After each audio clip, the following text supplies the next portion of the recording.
Hello ninth class students. तो पिछली class में हमने पढ़ा था कि if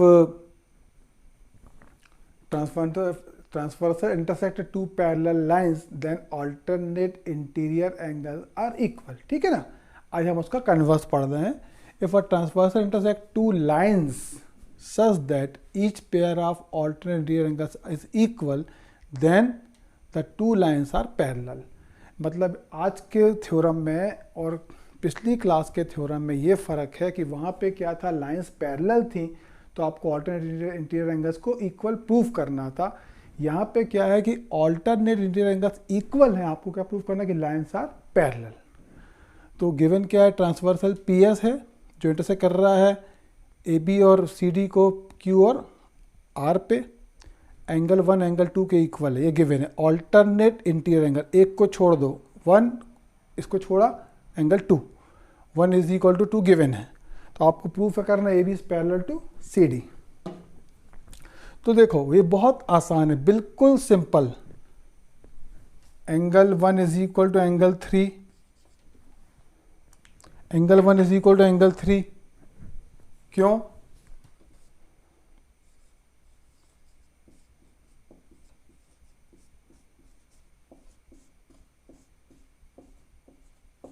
vertically opposite angles, angle 1 is equal to angle 2। क्यों? गिवन। तो जब एंगल 1 एंगल 3 के इक्वल है और एंगल 1 एंगल 2 के इक्वल है, इसका मतलब क्या होगा, therefore angle 3 is equal to angle 2, angle 3 is equal to angle, फिर से देख लीजिए, angle 1 is equal to angle 3। क्यों? Vertical opposite angle, angle 1 is equal to angle 2। क्यों? गिवन। गिवन। जब 3 1 के इक्वल है, 1 2 के इक्वल, तो 3 इज इक्वल टू क्या हो जाएगा, 2 हो जाएगा। और 3 इज इक्वल टू 2 आ गया, इसका मतलब क्या हुआ, corresponding angles are equal then lines are parallel. So corresponding angles are equal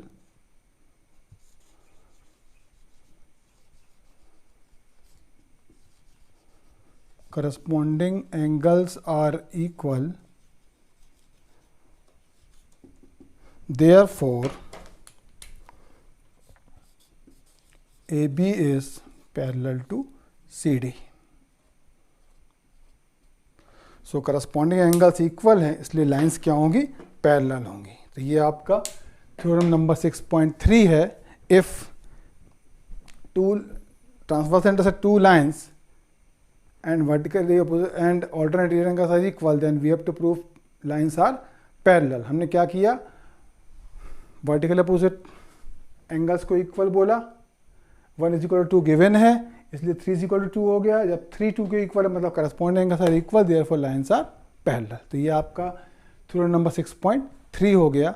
geometry के जितने भी थ्योरम, जो भी मैं क्वेश्चंस करवा रहा हूँ, आप सबको स्क्रीनशॉट लेते चलिए, इसमें आपके पास वो सेव रहेगा। ठीक है ना। चलिए नेक्स्ट थ्योरम में हम लोग आते हैं। Next theorem, theorem number 6.4। If a transversal intersect two parallel lines then each pair of interior angles on the same side of the transversal is supplementary. आपको पहले से गिवन है कि ए बी जो है वो लाइन सी डी के parallel है। ट्रांसवर्सल इंटरसेक्ट कर रहा है पी एस कहाँ कहाँ पे, ए बी को क्यू पे और सी डी को आर पे। तो आपको प्रूफ क्या करना है, interior angles on the same side, मतलब एंगल 1 प्लस एंगल 2 कितना प्रूफ करना, 180 डिग्री, और एंगल 3 प्लस एंगल 4 कितना प्रूफ करना, 180 डिग्री। ठीक है ना। A B and C D क्या है, पैरेलल है। ट्रांसवर्सल कौन है, पी एस, वो इंटरसेक्ट कर रहा है ए बी को कहाँ पे, क्यू पे, और सी डी को कहाँ पे, आर पे। तो आपको प्रूफ क्या करना है, angle 1 plus angle 2 180, angle 3 plus angle 4 180। चलिए इसको स्टार्ट करते हैं हम लोग। देखिए, since A B is parallel to C D, therefore angle 5 is equal to angle 2। Why?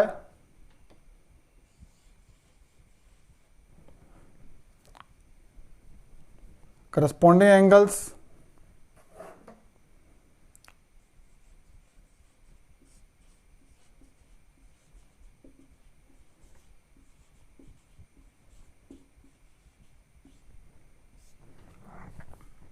अच्छा रे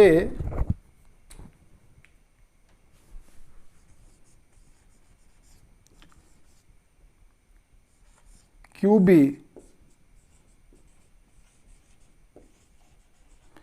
रे QB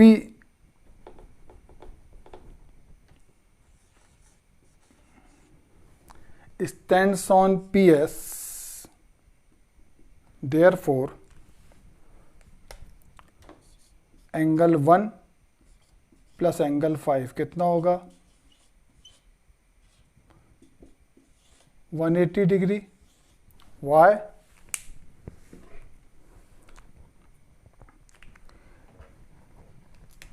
linear pair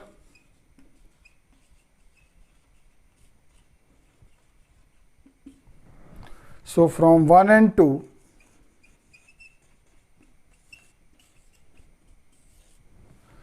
1 is equal 5 angle 5 angle 2 के इक्वल है और एंगल 1 प्लस एंगल 5 कितना 180 डिग्री है। तो हम एंगल 5 के प्लेस पे एंगल 2 पुट कर सकते हैं इक्वेशन नंबर 1 से। तो हमने 5 के प्लेस पे 2 पुट किया तो ये हो गया angle 1 plus angle 2 is equal to 180 और ये आपका थ्योरम प्रूव हो गया। ये आपका थ्योरम प्रूव हो गया कि angle 1 plus angle 2 is equal to कितना होता है 180 डिग्री। इसको हमने नंबर 3 डाल दिया, ठीक है ना। चलिए अब देखिए जरा एंगल 3 काय के इक्वल एंगल 2 के इक्वल है। Since AB is parallel to CD, therefore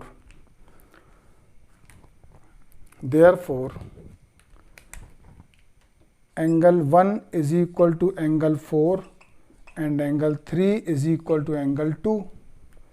इसको हमने इक्वेशन नंबर 4 डाल दिया। तो हम 1 के प्लेस पे 4 पुट कर सकते हैं और 2 के प्लेस पे 3 पुट कर सकते हैं क्योंकि 1 4 के इक्वल है और 3 2 के इक्वल है। तो हमने 1 के प्लेस पे 4 पुट किया और 2 के प्लेस पे 3 पुट किया। Therefore angle 4 plus angle 3 is equal to कितना आ गया 180 डिग्री, या इसको हम क्या बोल सकते हैं angle 3 plus angle 4 is equal to कितना आ गया 180 डिग्री।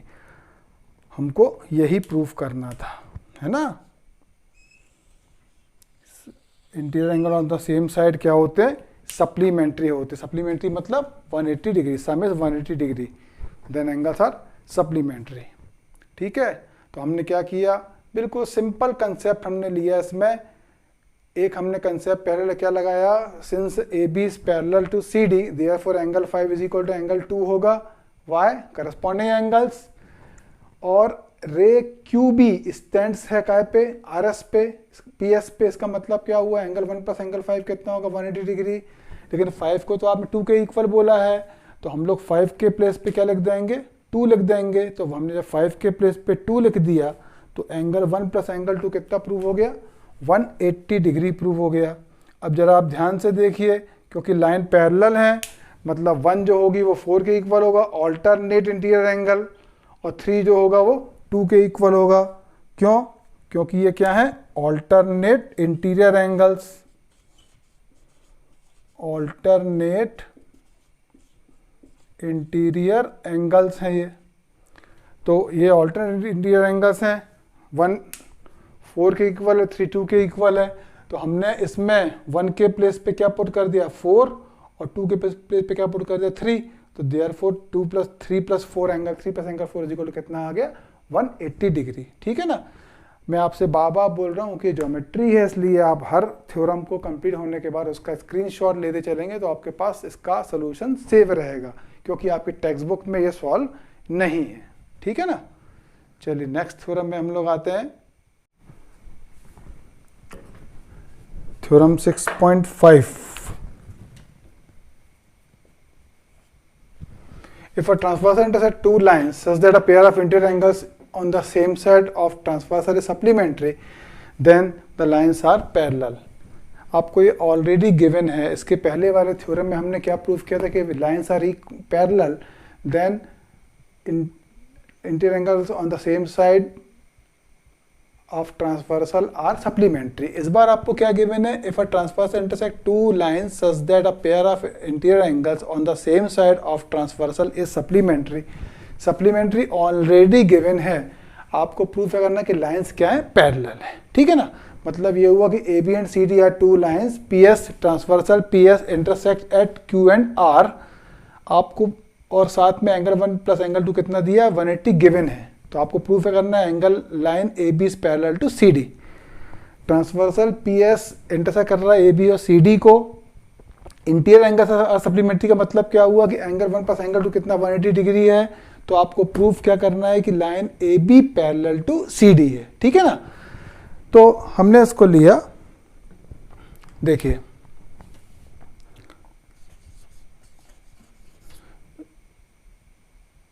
रे Q B stands on P S. जब ray Q B P S पे स्टैंड है, इसका मतलब क्या होगा, देयरफॉर एंगल 1 प्लस एंगल 3 कितना होगा, 180 डिग्री। ये इक्वेशन नंबर 1 आ गई। ठीक है ना, और एंगल 1 प्लस एंगल 2 180, ये क्यों, क्योंकि ये क्या है, गिवन है। ये ऑलरेडी गिवन है कि एंगल 1 प्लस एंगल 2 कितना है, 180 डिग्री है। सो फ्रॉम 1 एंड 2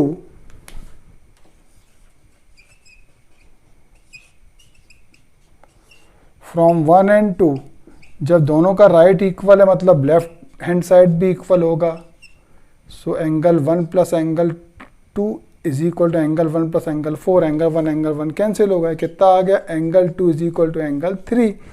जब angle 2 is equal to angle 3 आ गया, जब angle 2 is equal to angle 3 आ गया, तो अब आप देखिए एंगल 2 कहाँ पे है,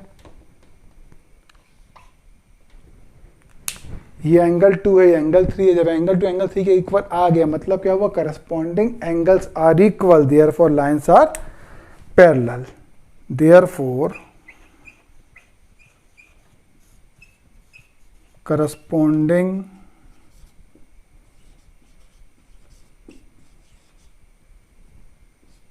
angles are equal, तो क्या होगा, लाइन्स आर पैरेलल। बिल्कुल सिंपल कंसेप्ट हमने लगाया है इसमें। हमने क्या बोला है कि एंगल 1 प्लस एंगल 3 कितना, 180 डिग्री। क्यों, क्योंकि लीनियर पेयर है, और एंगल 1 प्लस एंगल 2 180 गिवन है। 1 प्लस 3 180, 1 प्लस 2 180। 1 प्लस 3 180 क्यों, कि लीनियर पेयर है।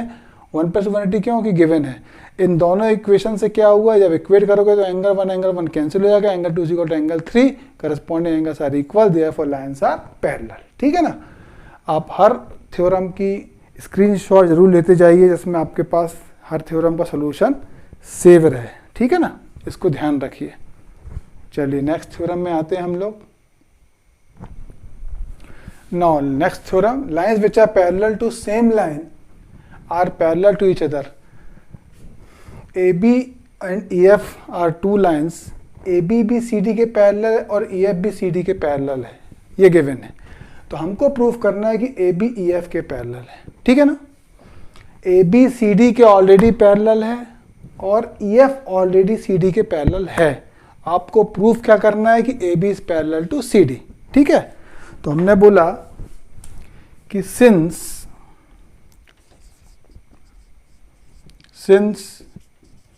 A B is parallel to C D, therefore angle 1 is equal to angle 2। क्या है रीजन,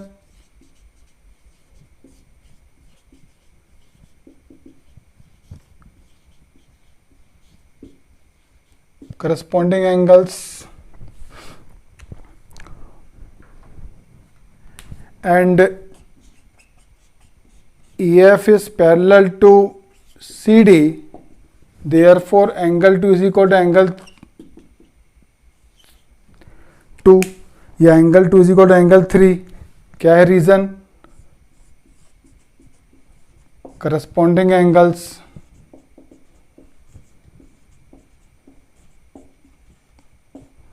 so from 1 and 2 जब 1 2 के इक्वल और 2 3 के इक्वल है, मतलब एंगल 2 1 के भी इक्वल है, एंगल 2 एंगल 3 के भी इक्वल है, इसका मतलब क्या होगा कि angle 1 is equal to angle 3, angle 1 angle 3 के इक्वल आ गया। क्यों? क्योंकि एंगल 2 एंगल 1 के इक्वल है और एंगल 2 एंगल 3 के इक्वल, इसलिए एंगल 1 एंगल 3 के इक्वल होगा। जब एंगल 1 एंगल 3 के इक्वल होगा, इसका मतलब क्या होगा? इसका मतलब होगा corresponding angles are equal.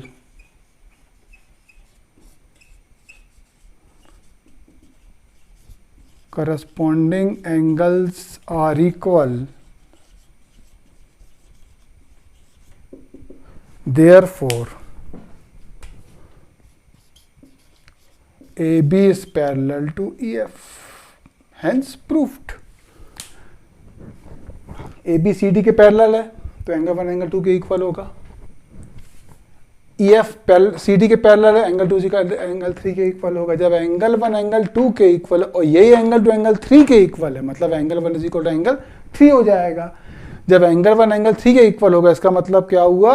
Angle 1 is equal to angle 3 का मतलब क्या हुआ? Corresponding angles are equal, therefore lines are parallel. ये हमने एग्जाम पढ़ी थी, if corresponding angles are equal then lines are parallel. ठीक है ना? तो ये हो गया आपका थ्योरम नंबर 6.6। नेक्स्ट वीडियो में हम लोग बात करेंगे एक्सरसाइज की। ठीक है, थैंक यू।